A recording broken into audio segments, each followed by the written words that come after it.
This helmet carried a unique ability. Once worn, every bit of magic within 100 miles would vanish. To uncover its location, a group dug up a grave and revived a man who had been dead for a century. They believed he was the last person who had seen it, but they were limited to asking only 5 questions. The bard stepped forward to begin. Were you killed in the Battle of the Everglades? Yes.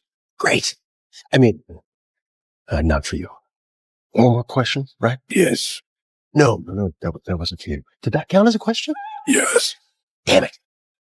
Only answer when I talk to you.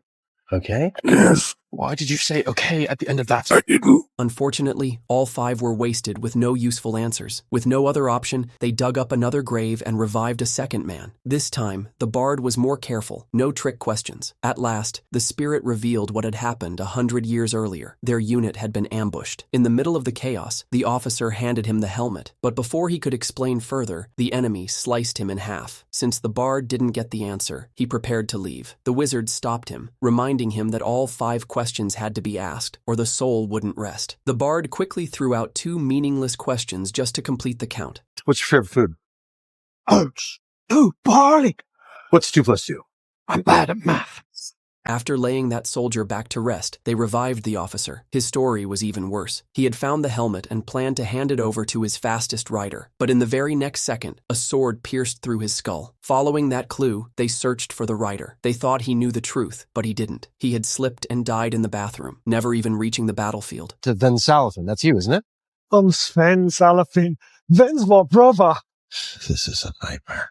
After digging through grave after grave, they finally came across the real rider. This time, they learned the truth about the helmet. While escaping, the rider fell off a cliff. Before dying, he encountered a paladin named Yandar and passed the helmet to him. Yandar had been known far and wide as a man of virtue. The group then sought out Yandar and discovered he had hidden the helmet inside a dungeon. But that dungeon was infamous, full of traps that no one had ever survived. Luckily, Yandar recognized their good intentions and agreed to guide them. Their treasure hunt continued. The moment they entered the dungeon, they encountered monsters that fed on brains. When they heard these creatures only devoured intelligent prey, everyone froze, terrified. They readied themselves for a fight, but it turned out there was nothing to fear. Judging by their clumsy grave digging earlier, it was obvious none of them were particularly smart. Soon, they reached a floating bridge. The helmet could be seen waiting on the far side. But before anyone could rush forward, Yandar, with a grave expression, he warned them. The bridge was laced with traps, and the only way across was to obey its hidden rules. Starting from the center, use odd-numbered blocks only, moving forward with each step except for every 5th step, which must be a lateral move.